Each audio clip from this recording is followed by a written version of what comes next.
All right, today we're going to dig into a document that puts forward one of the most radical ideas for global peace I've ever come across. And let me tell you, it's ambitious, it's super controversial, and it argues that we are literally at the final turning point in human history. It kicks things off with this really blunt statement. This one quote pretty much sets the tone for the entire thing. The authors want you to know, right from the get-go, that they believe the stakes could not possibly be higher. They're framing everything that follows as this urgent final call to action. So the source document is called the not clock alarm, which, translates to emergency bell. And its core idea is exactly that. It's meant to be an alarm for what it calls a totally unique moment in history. It presents a choice that we've just never had before. Either we keep going down this path of predictable conflict, or we choose a radically different way forward. Now, what's really interesting is that this whole argument doesn't start with some abstract philosophy. Nope. Its entire foundation is a real public intelligence briefing from the United States Director of National Intelligence. The document uses this official assessment as the launchpad for its entire proposal. And this is the kind of hard data that really fuels that sense of urgency. You're looking at a projection from the intelligence community that shows this absolutely staggering jump in missiles, capable of reaching the U.S. in just over a decade, from around 3,000 today to a potential 16,000. For the authors of this emergency bell, that number isn't just a statistic. It's proof positive that the current system is on a runaway trajectory. But here's the twist. The document argues that if you're just focused on the number of threats, you're missing the real story entirely. The real problem, it claims, is the system that keeps producing them. And that leads us right to its core diagnosis, a concept it calls the escalation machine. Okay, so what exactly is this escalation machine? Well, according to the source, think of it like this. It's a cycle that feeds itself. Official lists of threats are used to justify massive defense budgets. That spending, in turn, fuels more conflict, which creates more threats, which then, you guessed it, justifies even more spending. And here's the kicker. The document argues this whole machine thrives on things being unstable. It doesn't actually want lasting peace, because peace would turn off the money tab. And, they're quick to point out this isn't some brand new, out-of-the-blue idea. They deliberately connect their argument to President Eisenhower's famous warning in his farewell address. They're basically saying, hey, remember that military-industrial complex Eisenhower warned us about over 60 years ago? Yeah, this is it. So, if the problem is this giant machine that literally profits from conflict, what on earth could the solution be? Well, this is where the proposal gets really, really radical.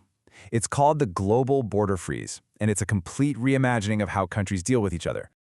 The whole idea is built on 4 pillars that all have to work together. First up, and this is the big one, a permanent freeze on all international borders exactly as they are today. No more changes. Next, every single nation would have to cap its defense spending at just 1% of its GDP.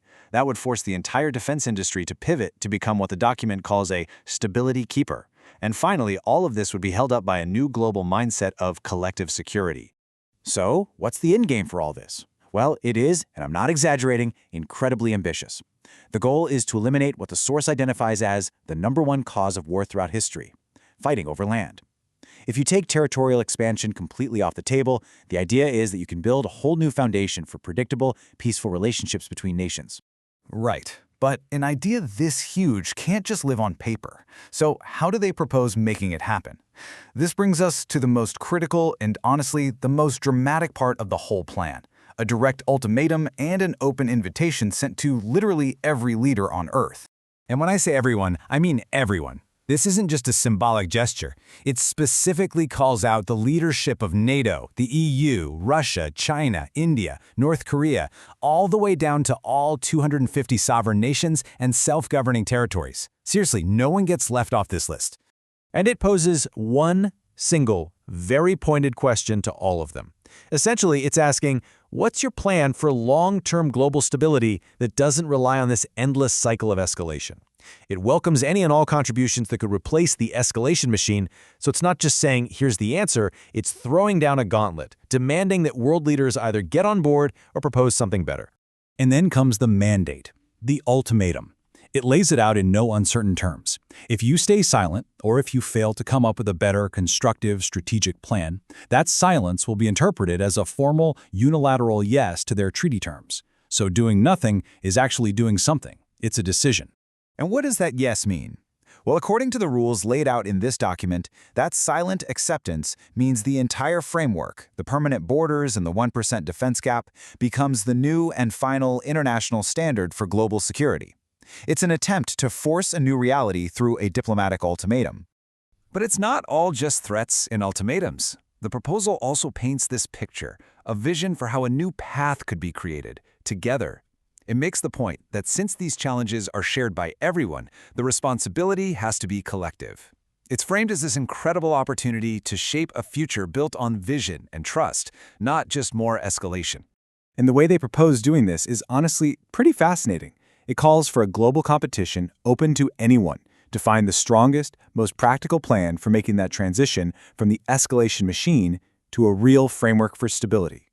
The idea is basically to crowdsource the how. And the vision for the winning idea is, well, it's huge. The strongest proposal wouldn't just be some academic paper. It would become the global benchmark. It would be held up as a brand new standard for international leadership, a genuine blueprint for peace that the document argues would be a worthy contribution to the spirit of the Nobel Peace Prize itself. Which leaves us right where the document wants us to be, asking this massive question. Is the global border freeze a genuine, actionable blueprint for a world without war, or is it just a complete and utter fantasy? The authors of this thing don't pull any punches. They frame this as the single most important choice humanity has ever faced. So, what do you think?